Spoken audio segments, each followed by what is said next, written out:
Hey guys, welcome to Hip Hughes History. We're banging out some professional development today. Discipline for Dummies. I've been doing this for 15 years, and I'm going to tell you, I learned very little in college about classroom management. So I'll give you my top 10, and then you can take it or leave it, and I'm going to say giddy up for the ride. Let's do it.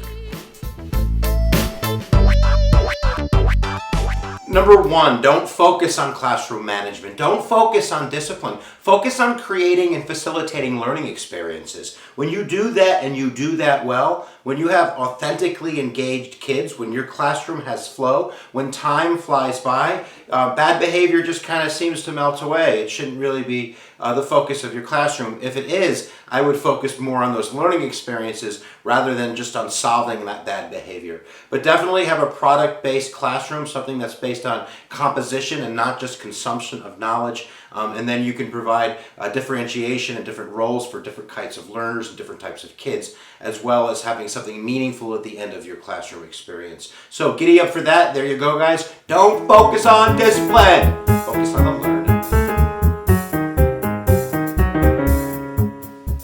Number two, avoid micromanaging. Give yourself flexibility in your rules. I don't think you should have more than 3 rules. I teach high school. I'm sure it could be different, well, the lower grades you go, but my 3 rules are always the same. Something about lateness and preparation, something about respect, and then I have don't be an idiot. Everything falls into those 3 rules. Once you get into don't get out of your seat or don't sharpen your pencil after the bell rings and you get up into all of these kind of details, that's when you get more confrontation. If you have these nice 3 broad rules, you have much more flexibility in how you want to deal with situations. You want to be consistent, you want to be fair, but you don't want to be all stuck in the devil in the details. So keep it broad and swing for the fences.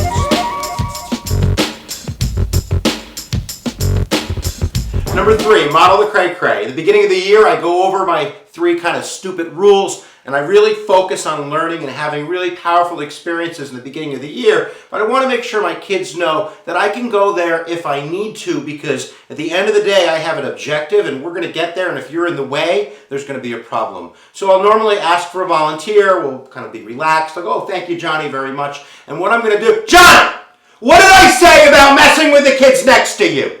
Do you want me to go there? Because I'd rather not go there. But just doing that small activity means I don't have to do it for the rest of the year. I don't think I've ever really raised my voice to that level. But at the beginning of the year, it's a little bit of a joke, but I want them to know that I got a little bit of the cray-cray in store if I need to go there. Canned lines. Number 4, have some delivery systems so when you hear something and you don't want to blow it up, you have a line you can deliver. SHIT, they say that all the time, but I'm not going to tolerate it to the point where I'm going to just allow it to go on, but I'm also not going to write up every kid who says it, otherwise I'd have a large problem. I just want to make sure they know I've heard it and I'm not going to tolerate that. So if I hear that, normally I will say something as opposed to, would you please take that word out of your mouth and put it back kind of the other end where it belongs. And I get a little bit of giggle and the kid laughs, okay, Mr. Hughes, my bad. And I have other delivery lines. One of my favorite ones is if a kid is misbehaving, I go, Johnny, you really should check out in the next few days if the UPS truck comes around your house. And Johnny goes, why? Well, because I sent you a package. Isn't that nice of Mr. Hughes? When you get that package, be excited because when you open it up, I put in 5 years so you could grow up.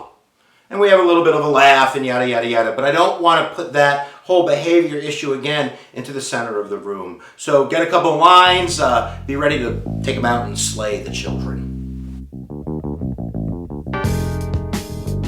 Number 5, avoid punitive humiliation. This is kind of an easy thing teachers do. They go, Johnny, you're going to move, you're going to sit up here in front of the class with me.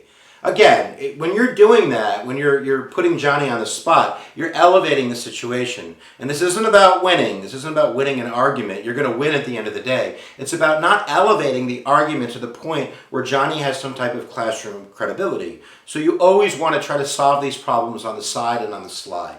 And if you have to, take the kid away from everybody. Go, Johnny, man, we got to talk. Let's do this. Or whatever, and then make that personal connection so you can go back into the room, and if he does switch seats, he's the one who decided to switch seats. I've done this many times where I'll go up to Johnny and I'll go, Johnny, this isn't working out, man. You know, I'm stopping every 10 minutes. You're interrupting my flow. I don't want to hurt you. I don't want to lose my job. I don't want to go to jail. My wife will leave me. My kids won't love me. It'll all be your fault, Johnny. So what do you say we pick another seat? Where could you sit?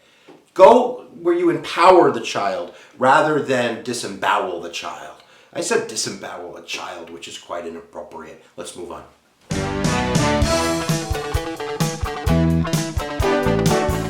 Number 6, the in-class lecture readjustment. I'm not stopping for anybody, and I've made this point before, that you don't want to put a focus beam on the attention that the kid is doing that is bad. So if you're doing explicit instruction and a kid puts their head down or they're whispering or they're not paying attention, don't stop talking. Just kind of blend it in.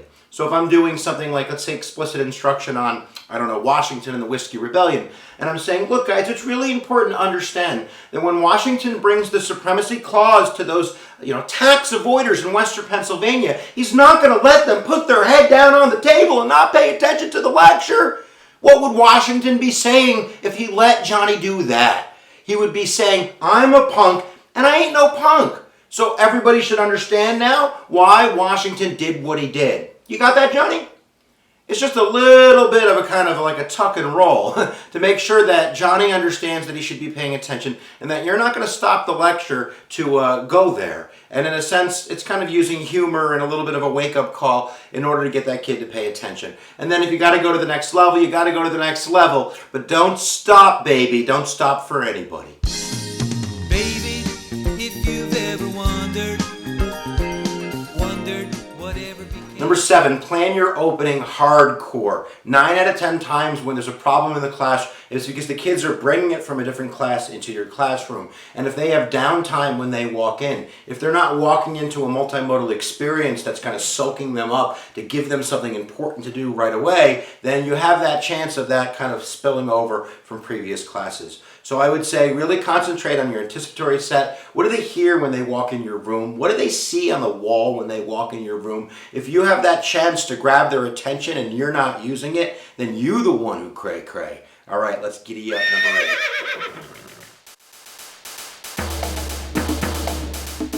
8. Number 8, don't be a tattletale because snitches get stitches, baby. Look, I'm not saying that you should never call home. Of course, parents need to be informed if their student is failing and the student's doing well. Communicate with parents and certainly communicate with administration. And if anything rises to a level of difficulty that you need to go there, you need to go there. But whenever possible, try to deal with that kid as a human being inside your classroom. Kids respect that. When you grab the phone and you're calling security, you're calling administration, you're calling in their mommy and daddy, you're not really solving the core issue, and kids see you as somebody who has to go to an outsider to deal with them. You can deal with kids. We're teachers. That's what we do for a living. So find a way to talk to the kid and deal with it inside the classroom whenever possible. And then if you got to pull the ripcord, you got to pull the ripcord.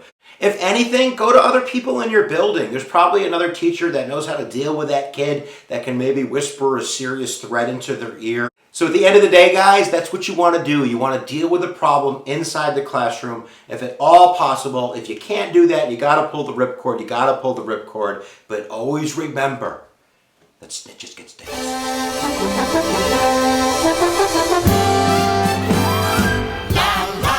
Number 9, find out more about that kid. Find out what that kid likes. Find out where that kid's locker is. And then make it a point to walk past their locker every, few times a day and give them a little fist bump or, make a joke. Or I do Holocaust stations where I'll go up and I'll go, "What's federalism?" Just to make it interesting so the kid knows that you're trying. Kids really do appreciate that. Find out what interests that kid and then see if you can bring it into the curriculum. If you can find a way to do that, you're going to win that kid over. And every time you see that kid, man, do one of those or do something just to connect with that kid on a human level being, because that's going to be the magic key to Narnia. All right, let's finish up.